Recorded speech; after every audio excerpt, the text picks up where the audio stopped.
नमस्कार दोस्तों, the good night current affairs show में आप सभी मित्रों का स्वागत करेंगे। मैं रमेश चंद्रा। आज की वीडियो में टॉप 20 करंट अफेयर की जहां हम चर्चा करते हैं, उस वीडियो में आप जुड़ चुके हैं हमारे साथ। तो आज के टॉप 20, आज के नहीं, जो टोटल करंट अफेयर है जो हम पिछले लास्ट 6 मंथ की चर्चा कर रहे हैं, उसमें आज हम 20 करंट अफेयर की चर्चा करेंगे क्वेश्चन आंसर के माध्यम से। तो आइए आज के पहले प्रश्न की ओर चलते हैं। आज का पहला प्रश्न क्या होगा, इसके लिए आप तैयार हैं? हम भी तैयार हैं। तो आइए देखते हैं आज का पहला प्रश्न। आज के पहले प्रश्न की शुरुआत करते हैं यहीं से हम। आज का पहला प्रश्न है, भूमि को पट्टे पर देकर कृषि कराने के लिए किस राज्य ने नीति लेकर आया है? यानी कौन से ऐसा राज्य है जो भूमि पर पट्टे, किसानों को पट्टा देकर कृषि करवा रहा है? ऐसा लिए आपके पास 4 ऑप्शन हैं।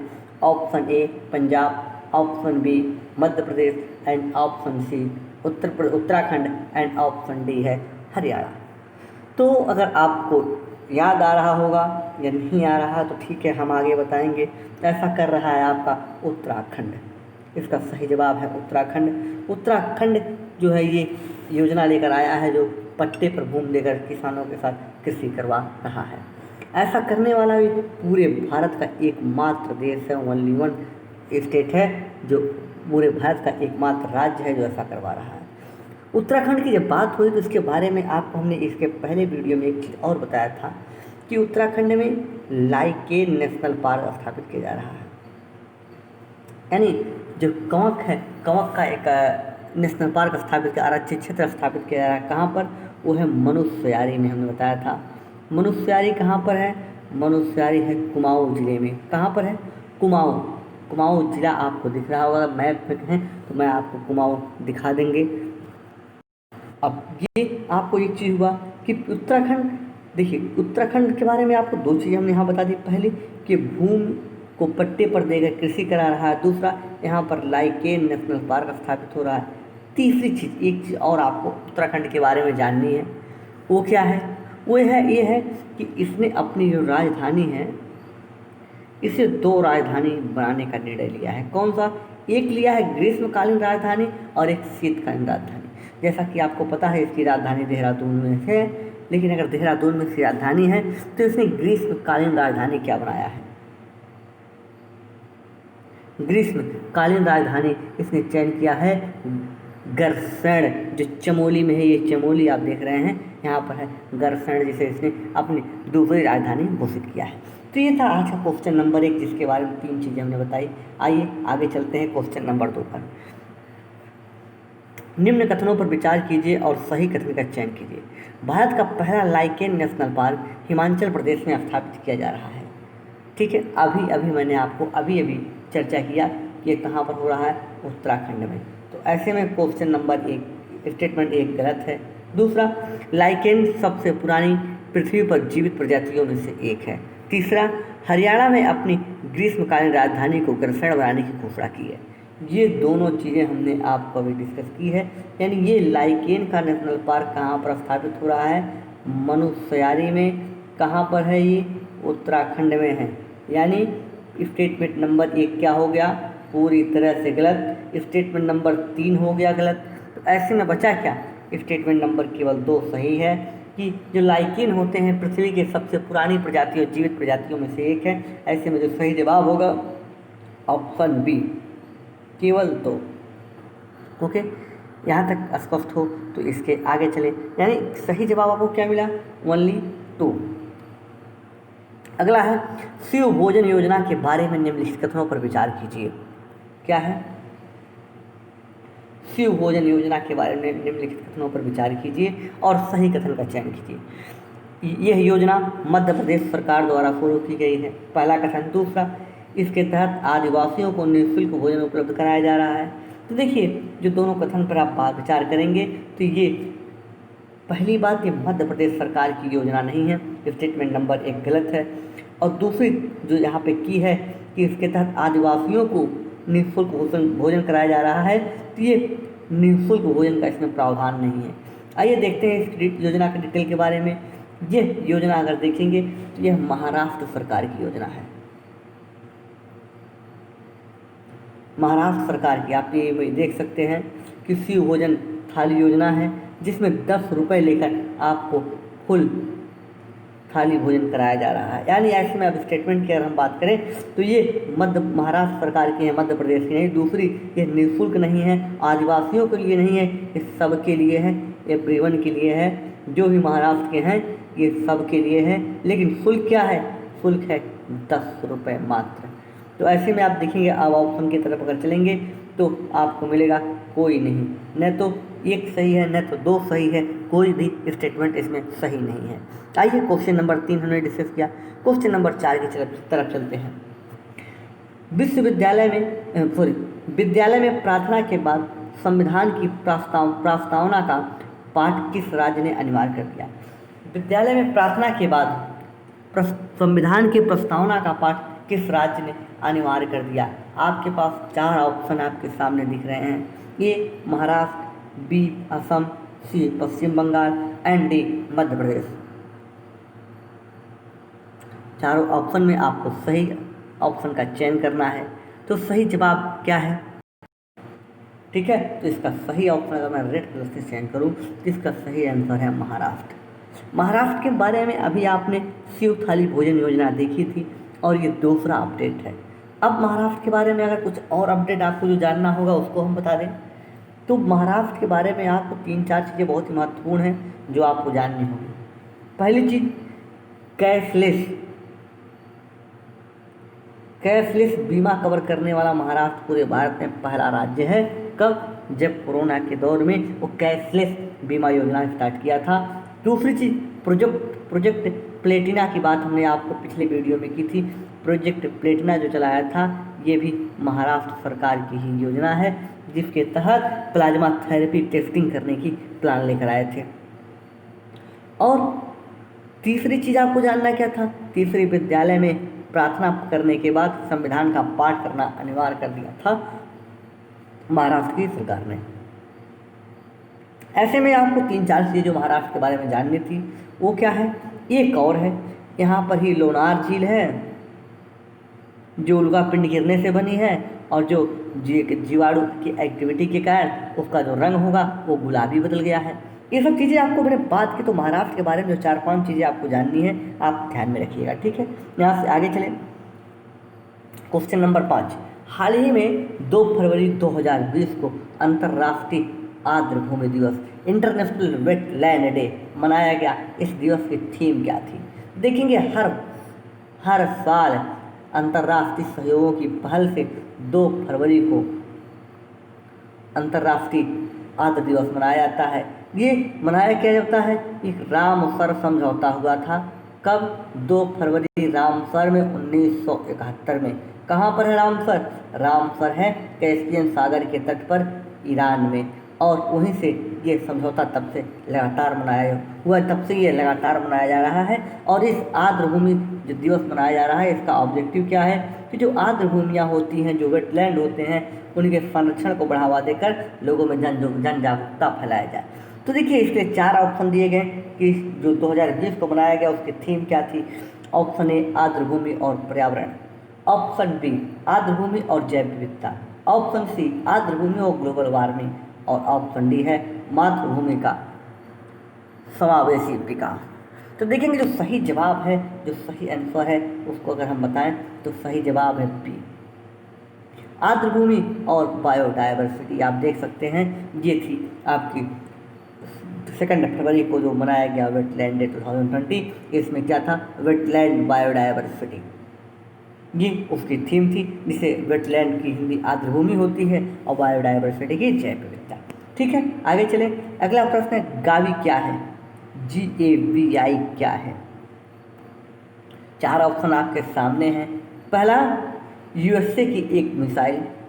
ऑप्शन नंबर बी, यह बेसिक संगठन है जो वैक्सीन का निर्माण करता है। बेसिक नहीं, वैश्विक लिखा हुआ है, वो गलत टाइपिंग है। यानी ग्लोबल संगठन है जो वैक्सीन का निर्माण करता है।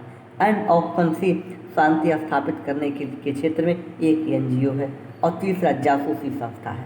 तो देखेंगे इसका जो सही जवाब है ये एक ग्लोबल संगठन है जो वैश्विक जो वैक्सीन के निर्माण के लिए कार्य करता है। अगर इसके बारे में आपको हम थोड़ी सी चीज़ और बता दें वो क्या है, आप पहले आ जाइए इस इमेज को देखिए जी। ये है देखिए गावी द वैक्सीन अलायंस, इसे बोलते हैं द ग्लोबल वैक्सीन अलायंस।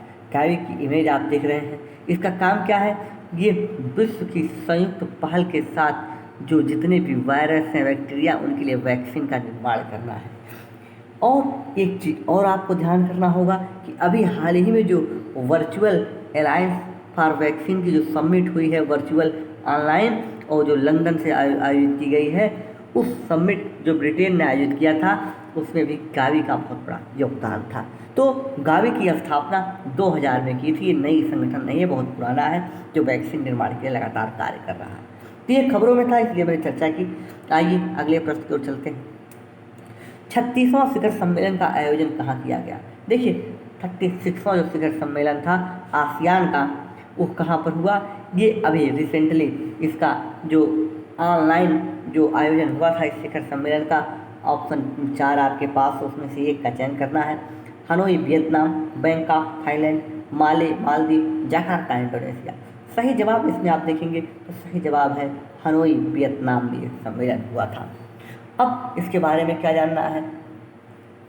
इसके बारे में आपको ये जानना है कि पहले ये सम्मेलन देखेंगे दा नाग में होने वाला था, वियतनाम में ही, लेकिन वहाँ से किस कारण से हटने के बाद ये हनोई में आयोजित किया गया। इसकी थीम क्या थी? इसकी थीम थी कोहेंसिव एंड रिप्रोहेंसिव आसियान। देखेंगे थीम आपसे पूछा नहीं जाएगा यहाँ का, चूँकि ये वैश्विक संगठन है जिसमें भारत सदस्य भी नहीं है, केवल पर्यवेक्षक रूप से रहता है। और दूसरी बात, ये भारत का इसके साथ कोई बहुत बड़ा योगदान नहीं है, लेकिन फिर भी ये पूछा जाता है। क्यों? क्योंकि भारत इसमें लेकर ईस्ट जो पॉलिसी भारत की एक्ट ईस्ट की उससे जुड़ता हुआ है। ठीक है, इसमें कुल 10 सदस्य हैं। आप 10 सदस्यों का नाम एक बार मैंने चर्चा किया था। तो यहाँ से अगर आगे चलें तो आसियान की जो समिट हुई थी वो वियतनाम में हुई थी, आपको ये बात ध्यान रखनी है। चलिए अगला प्रश्न है, समावेशी इंटरनेट सूचकांक किस संस्था के द्वारा जारी किया जाता है?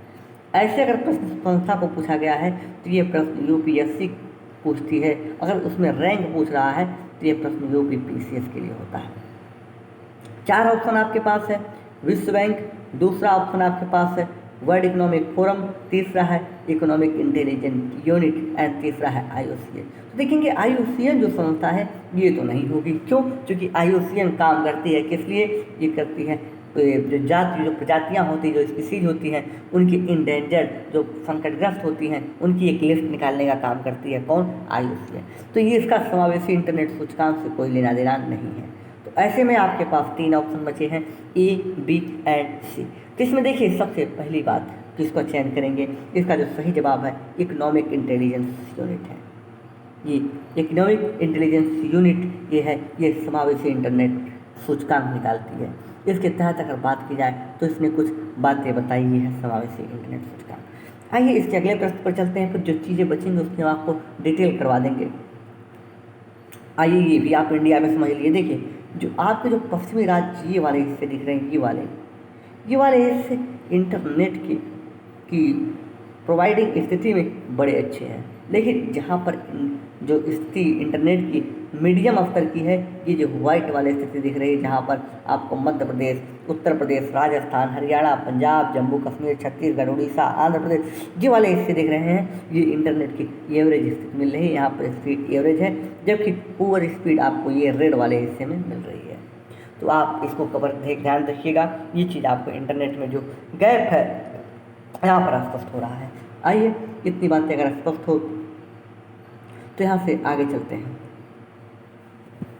अगला प्रश्न है, समावेशी इंटरनेट सूचकांक ने किस देश को प्रथम स्थान मिला? देखिए हमने कहा था कि अभी इंटरनेट सूचकांक से अगले प्रश्न हैं, जो चीज़ें छूटेंगी उसे हम कवर कराएंगे। तो देखेंगे समावेशी इंटरनेट सूचकांक में किस देश को प्रथम स्थान मिला है। आपके पास 4 ऑप्शन दिए गए हैं। पहला ऑप्शन है अमेरिका, दूसरा है बी न्यूजीलैंड, सी है ऑस्ट्रेलिया एंड डी है स्वीडन। तो इसमें देखेंगे सही जवाब है स्वीडन। स्वीडन को सबसे प्रथम स्थान मिला है इस समावेशी इंटरनेट सूचकांक में। अब आपको बता दें तो स्वीडन के बाद और किस देश का नाम आता है तो देखेंगे स्वीडन पहले स्थान पर है। स्वीडन के बाद जो दूसरा स्थान आता है वो है नीदरलैंड का, जो आपको ऑप्शन में भी दिया होगा। और तीसरा स्थान है आपके यूएसए का यानी अमेरिका का। और चौथा स्थान आपका आता है ऑस्ट्रेलिया का। भारत की कौन सी रैंक है? जी हाँ, भारत की रैंक अगर आपको बात करें तो अगले प्रश्न में ही यही प्रश्न है, इसलिए इसको हम अभी नहीं बताएंगे।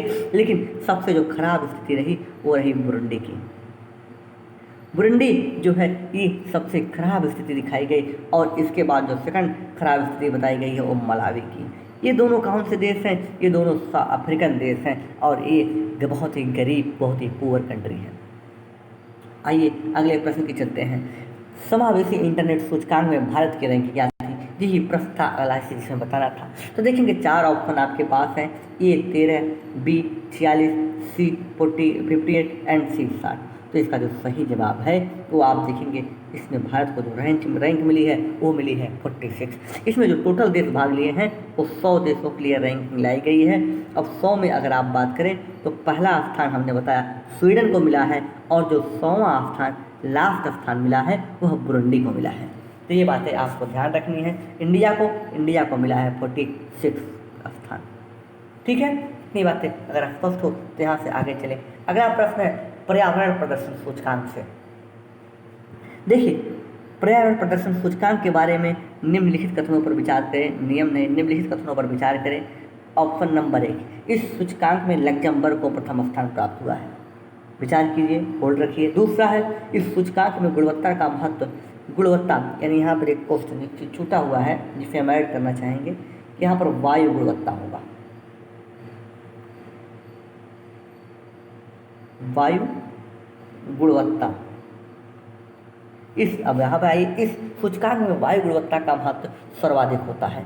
तो देखेंगे जी आपका प्रश्न हो रहा है और इसके लिए आपके पास 4 ऑप्शन दिए गए हैं, केवल 1, केवल 2, दोनों, कोई नहीं। तो इसमें देखिए जो प्रथम स्थान मिला है, जो प्रथम स्थान है इस सूचकांक में, उस सूचकांक में लग्जमबर्ग को नहीं मिला है। प्रथम स्थान पे है डेनमार्क। प्रथम स्थान पे डेनमार्क है। ऐसे में क्वेश्चन जो स्टेटमेंट 1 है वो होता है गलत। स्टेटमेंट 2 की बात करें तो ये वायु गुणवत्ता की जो हमने बात की, ये वायु गुणवत्ता को सबसे अधिक महत्व दिया गया है, ये बिल्कुल सही है। 20% इस टोटल इंडेक्स का वो एरिया कवर करता है। ऐसे में जो ऑप्शन सही होगा केवल 2। ठीक है, इतनी बातें अगर स्पष्ट हो तो आपको समझ में आया ऑप्शन 2 कैसे सही है। आइए अगले प्रश्न की ओर चलते हैं। अगला प्रश्न क्या है? पर्यावरण प्रदर्शन सूचकांक में भारत को क्या स्थान मिला है? देखिए, भारत के स्थान के बारे में बात की गई कि ये जो पर्यावरण प्रदर्शन सूचकांक था इसमें भारत की रैंक क्या है। आपके पास 4 ऑप्शन दिए हुए हैं। 4 ऑप्शन में A 167, B 168 and C 144 and D दिया हुआ है 155। तो आप ध्यान रखें कि ये प्रश्न आपके सामने है और भारत को आपको रैंक बतानी है। तो रैंक में इसका जो स्थान है आप देखेंगे, जो सही जवाब है वो क्या है? वो है भारत की जो रैंक है वो 180 देश इसमें शामिल हुए थे।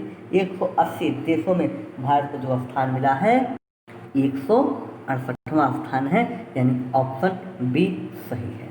ध्यान रखिएगा, भारत को पर्यावरण प्रदर्शन सूचकांक में 168वां स्थान मिला है 180 देशों में।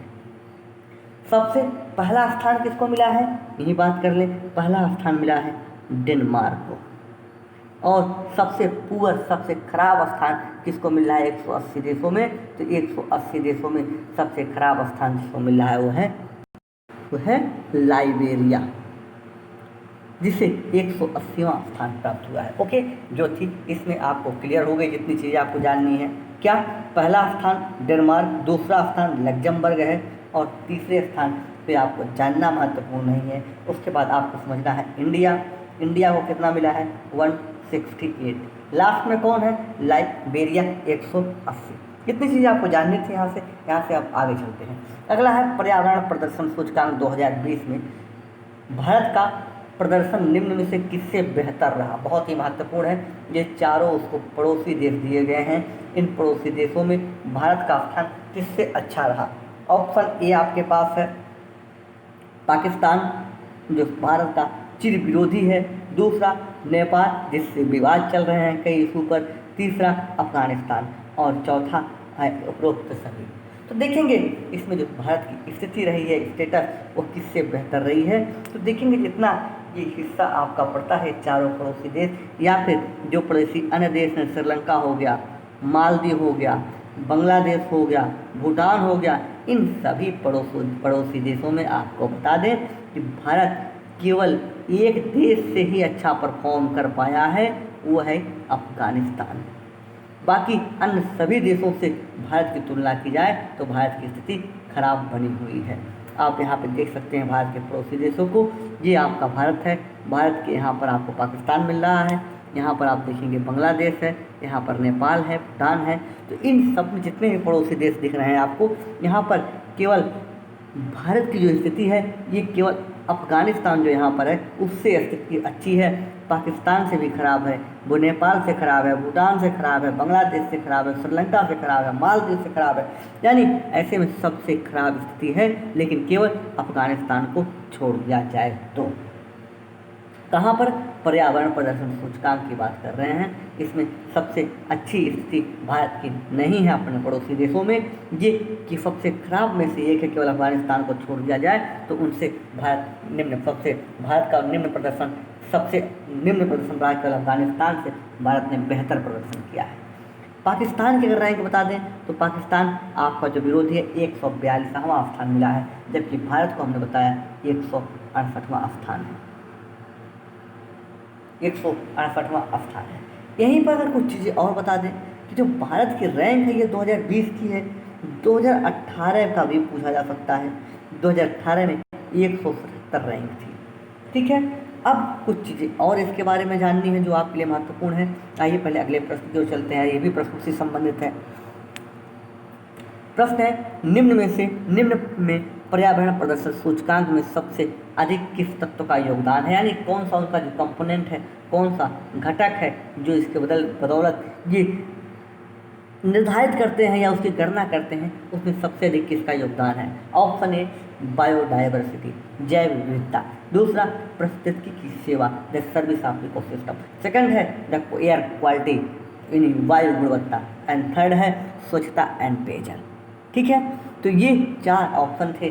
4 ऑप्शन में अगर सही ऑप्शन की बात करें या इनकी अरेंजमेंट की हम बात कर लें तो सबसे अच्छा जो अरेंजमेंट, जो सबसे अच्छा पहला स्थान है, जो सबसे ज़्यादा कंपोनेंट दिया गया, स्थान दिया गया है, तो यह है वायु गुणवत्ता को। वायु गुणवत्ता को सबसे अधिक 20% स्थान दिया गया है इसमें। और दूसरे पे अगर हम बात करें तो दूसरे पे आता है स्वच्छता एवं पेयजल। स्वच्छता एवं पेयजल को मिला है 16% रोल, और उसके बाद तीसरे स्थान पर आता है बायोडाइवर्सिटी या जैव विविधता, जिसे 15% स्थान मिला है, और चौथे स्थान पर जो आएगा वो आपका है पारिस्थितिकी सर्विस यानी पारिस्थितिकी की सेवा। तो ऐसे में देखिए जो सही जवाब आपका निकल के आ रहा है क्या है, वो है वायु गुणवत्ता, जिसे 20% स्थान दिया गया है। ठीक है, इतनी बातें स्पष्ट हो तो यहाँ से आगे चलें अगले प्रश्न की ओर। ये पूरी जानकारी थी आपकी पर्यावरण प्रदर्शन सूचकांक से लेकर जितने प्रश्न हो सकते थे बनाया गया। अच्छा, पर्यावरण प्रदर्शन सूचकांक को बता दें, ये 8 जून को 2020 को ये जारी किया गया था। ठीक है, इतनी बातें स्पष्ट हों तो अब अगले प्रश्न की ओर आते हैं। अगला हमारा प्रश्न है, उत्तर प्रदेश के वित्त मंत्री कौन हैं। 4 ऑप्शन आपके पास है, राजीव कुमार, सुरेश खन्ना, दिनेश शर्मा और राजेश अग्रवाल। 4 ऑप्शन में से आपको सही ऑप्शन का चयन करना है। तो आपको दोस्तों बता दें कि 2019 के अगस्त में उत्तर प्रदेश के वित्त मंत्री का फिर से उन्हें चयन किया गया है, और इस बार नए वित्त मंत्री बनाए गए हैं सुरेश खन्ना। ये आप देख सकते हैं इमेज, ये हैं सुरेश खन्ना जी, और इन्होंने उत्तर प्रदेश का जो बजट पेश किया, और बजट उत्तर प्रदेश का इस बार जो इन्होंने पेश किया, ये अब तक के इतिहास में यूपी का सबसे बड़ा बजट इन्होंने पेश किया था। और ये है कि ये है कौन, ये हैं सुरेश खन्ना। दिनेश शर्मा उप मुख्यमंत्री हैं, राजेश अग्रवाल इसके पहले वित्त मंत्री हुआ करते थे, लेकिन अब वो नहीं है, अब हैं कौन, सुरेश खन्ना। ठीक है, इतनी बातें स्पष्ट हो तो यहाँ से हम आगे की ओर चलें। ठीक है दोस्तों, कोई दिक्कत तो नहीं होनी चाहिए। आइए आगे चलते हैं। उत्तर प्रदेश के बजट में घोषित किया गया कि कुछ शहरों में मेट्रो की शुरुआत की जाएगी। इनमें से कौन सा शहर शामिल नहीं है? देखिए, जो शहरों की घोषणा की गई थी उन शहरों में कुछ लिस्ट है, उन लिस्ट में कौन सा शहर शामिल नहीं है। तो आपके पास 4 ऑप्शन दिए गए हैं। ए गोरखपुर, जो योगी आदित्यनाथ का ही क्षेत्र है। B Jhansi, C Meerut and D Ghaziabad. तो पहले आपको यही हम बता दें कि कौन कौन सा शामिल है, कौन कौन सा शामिल है। तो आप देखेंगे कि जब सुरेश खन्ना जी ने घोषणा की तो उन्हें बताया कि उत्तर प्रदेश के जो मुख्यतः 5 शहर हैं, इन 5 शहरों में मेट्रो स्थापित की जाएगी। आपको पता है लखनऊ में मेट्रो पहले से चल रही है। तो इनमें 5 शहर कौन कौन से हैं? एक को बताया गया, उन्होंने बताया गोरखपुर में बनाया जाएगा। दूसरा उन्होंने कहा कि बनारस में बनाएंगे। तीसरा उन्होंने क्या बताया कि प्रयागराज या इलाहाबाद में बनाएंगे। और चौथा उन्होंने बताया कि वो मेरठ में स्थापित करेंगे। और पाँचवा उन्होंने कहा झांसी में। तो ऐसे में अगर आपको ऑप्शन दिख रहा होगा तो इसमें जो ऑप्शन है, जो इसमें स्थान नहीं दिया गया, वो है आपका गाजियाबाद। यानी इसमें से गाजियाबाद शामिल नहीं है, बाकी अन्य 3 शामिल है। कौन कौन? गोरखपुर, झांसी और मेरठ। इन 3 के अलावा 2 और कौन से हैं? 2, एक बनारस है और एक प्रयागराज हैं, जिन्हें शामिल किया गया है। और ये इसी बजट में घोषणा की गई, जिसे प्रस्तुत किया था सुरेश खन्ना ने। ठीक है, इतनी बातें अगर स्पष्ट हो तो यहाँ से दोस्तों अगले प्रश्न की ओर हम चलेंगे। ओके, आइए अगला प्रश्न बहुत ही महत्वपूर्ण है। Operation Manila. ऑपरेशन वनीला है, ये देखिए मनीला नहीं है। टाइपिंग एरर हो रही है काफ़ी, इसके लिए हम आप लोगों से क्षमा प्रार्थी हैं। यह ऑपरेशन वनीला किसके द्वारा चलाया गया? ये भारत की सेनाओं के द्वारा चलाया गया, लेकिन कौन सी सेना है ये आपको चयन करना है। पहला तो आपको ऑप्शन ऐसे ही मिल सकता है, ऑपरेशन वनीला किस उद्देश्य से चलाया गया, इसका ऑब्जेक्टिव क्या था। तो अगर ऑब्जेक्टिव की हम बात करें तो सबसे पहले आपको हम ऑब्जेक्टिव स्पष्ट कर दें कि इसका उद्देश्य क्या था। इसका उद्देश्य था ऑपरेशन वनीला। देखिए ध्यान रखिए, बार बार मनीला दिख रहा है आपको, वनीला। ये इस उद्देश्य से चलाया गया कि जो स्पेशली जो क्षेत्र है, खास करके जो मेडागास्कर वाला हिस्सा आपको दिखता है, यहाँ पर एक चक्रवात आया था जिसका नाम था डायने। इससे वहाँ पर बहुत ज़्यादा मानव की जनधन की क्षति हुई थी और इन जनधन की क्षति को मदद पहुँचाने के लिए ये ऑपरेशन चलाया गया था भारत की ओर से। तो अब प्रश्न उठता है, ऑब्जेक्टिव आपने समझा किस उद्देश्य से चलाया गया? ये मेडागास्कर के क्षेत्र में आए डायने तूफान से या चक्रवात से, साइक्लोन से लोगों की मदद करने के लिए ऑब्जेक्टिव हो गया। दूसरी चीज, इसे वनीला बोलते क्यों है? अभी आइए आपको मैप से स्पष्ट करेंगे, लेकिन पहले जान लेते हैं। अभी प्रॉमिस कर रहे हैं, अभी अगले वीडियो अभी अगले स्लाइड में हम स्पष्ट कर देंगे। तो देखिए ये चलाया किसके क्या क्या, वायुसेना के द्वारा या नौसेना या थल सेना या तीनों के द्वारा? तो कुछ लोग बता रहे हैं तीनों के द्वारा। जी नहीं, ये चलाया गया था भारतीय नौसैनिकों के द्वारा और इसमें बहुत बड़ा योगदान रहा। आपको अगर हम दिखाएं तो आपको याद आएगा कि ये जो आपका वनीला आप देख रहे हैं यहाँ पर कोची से चलकर यहाँ पर आए थे लोग, इसकी सहायता करने के लिए जो चक्रवात आया था। ठीक है, और जो आपका INS है, कौन सा? INS एरावत। INS एरावत से यहाँ पर भारतीय नौसैनिक सहायता के लिए पहुँचे थे और उन्होंने काफ़ी लोगों को यहाँ से सहायता के लिए बचाया था। तो आप मेडागास्कर की लोकेशन आप एक बार देख लें, कहाँ पर है? ये है मेडागास्कर। यहीं पर आप देखेंगे एक धारा बहती है जिसका नाम है अंगुलहास की धारा। ठीक है दोस्तों, इतनी बातें स्पष्ट। कहाँ पर है? हिंद महासागर में है। कितनी दूरी है भारत से? भारत से देखा जाए तो 3900 किलोमीटर दूरी है। और यहाँ पर कौन पहुँचा था इनकी सहायता करने के लिए? सहायता कहने के लिए ये पहुँचा था एरावत। ठीक है, और आप देख रहे हैं एरावत पहुँच रहा है कहाँ पर? ऑपरेशन वनीला के तहत, VANILLA। ठीक है, ये थी आपकी यहाँ की डिटेल। और देखेंगे एक चीज़ और, हमने कहा था अभी आपको अगले वीडियो अभी स्लाइड में बताएंगे कि इसे वनीला क्यों कहते हैं। ये जो वनीला आप जो आता है खाद्य पदार्थ, ये वनीला के उत्पादन यहाँ पर बहुत ज़्यादा होता है। किन क्षेत्रों में? ये जो आपको मैप दिख रहा है यहाँ पर, ये रियूनियन, मॉरिशस, ये मेडागास्कर, कोमोरोस, ये जो क्षेत्र हैं, ये क्षेत्र वनीला के उत्पादन के लिए बहुत ही अग्रणी हैं। और इसीलिए इनको बचाने के लिए इन सभी क्षेत्रों के केवल मेडागास्कर ही नहीं शामिल है, बल्कि वहाँ पर आप देखें कोमोरोस भी शामिल है, यहाँ पर मोइटे भी शामिल है। तो ये वाले हिस्से सभी शामिल यहाँ पर हैं वनीला ऑपरेशन में या वनीला में। तो आप देखेंगे यहाँ का जो उत्पादन होता है, ये वनीला का उत्पादन बहुत ज़्यादा करते हैं। यहाँ की जो जलवायु आप देखेंगे, उष्णकटिबंधीय जलवायु है। ये विषुवत रेखा के आसपास का हिस्सा है जो 10 डिग्री के अंतर्गत आता है और ये डोलड्रम की स्थिति वाली स्थिति होती है। यहाँ पर आप देखेंगे वनीला का उत्पादन होता है।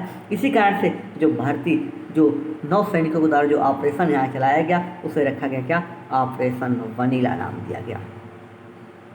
हमें लगता है बिल्कुल क्लियर होगा क्यों नाम पड़ा वनीला ऑपरेशन और कहाँ चलाया गया, ये तो आप लोगों को एकदम बिल्कुल स्पष्ट होगा। ठीक है दोस्तों, आगे चलें, आगे देखते हैं स्लाइड में क्या रखा गया है। जी आगे कोई स्लाइड नहीं है, इतने ही आज की वीडियो में हमें डिस्कशन करना था। तो आज की वीडियो में आपने हमसे देखा कि कोई टोटल 20 के आसपास प्रश्न, यहाँ पर 20 से 1 प्रश्न कम रहे होंगे, कुछ बात नहीं, जितने भी कवर कराएंगे हैं पूरे डिटेल में कवर किए हैं। तो आज की वीडियो में हम रुकेंगे यहीं पर, मिलेंगे आपसे अगले वीडियो में। लेकिन आपको एक सूचना की हुई स्ट्रक्चर कि हम 3 बार लाइव आ रहे हैं यूट्यूब पर। एक बार आ रहे हैं सुबह 9 बजे, दूसरी बार 2 बजे। सुबह 9 बजे हम क्या लेकर आ रहे हैं? सुबह 9 बजे हम जुड़ रहे हैं आपके साथ आधुनिक भारत के इतिहास के बारे में, जहाँ पर हम 1940 तक अध्ययन कर चुके हैं। दूसरी ओर हम 2 बजे लेकर आ रहे हैं उत्तर प्रदेश स्पेशल के बारे में, जहाँ पर यूपी के मोस्ट इम्पॉर्टेंट फैक्ट को और कॉन्सेप्ट को डिस्कस कर रहे हैं। और तीसरी जो आप जुड़े हुए हमारे साथ the good night current affair show में, जो आज आपका 6वां पार्ट था, इसमें आप हमारे साथ जुड़े हैं। 6वां या 7वां वीडियो होगा, ध्यान रखिएगा, इसके साथ आप जुड़े हुए हैं। ठीक है, तो इस तीनों में आप बराबर आए, जुड़े और लाइव हमारे साथ कमेंट होता है, लोगों की सहभागिता अच्छी है, अच्छा लगा हमें देखकर, तो आप जुड़े हमारे साथ और इस वीडियो को अधिक से अधिक लोगों तक शेयर करें। जितने भी आपके मित्र हैं उन्हें तक फैलाइए। और आपको बता दें, ये जो आप वीडियो देख रहे हैं, इस वीडियो में जो भी क्वेश्चन है, इस क्वेश्चन को आपके टेलीग्राम पर, आपके व्हाट्सएप पर भेज दिया जाता है रात्रि में 10 बजे तक। तो वहाँ पर भी आप प्रश्न सॉल्व कर सकते हैं। कोई कन्फ्यूजन अगर प्रश्न सॉल्व करने में हो रहा है, तुरंत वापस हमारे इसी वीडियो में आप वापस आइए और आप वापस आकर यहाँ पर उसका आंसर देख लीजिए और पूरी डिटेल एनालिसिस भी देख लेंगे। ठीक है दोस्तों, तो दीजिए आज्ञा अपने मित्र रमेश चंद्र को। मिलेंगे आपसे हम अगले वीडियो में। जय हिंद, जय भारत।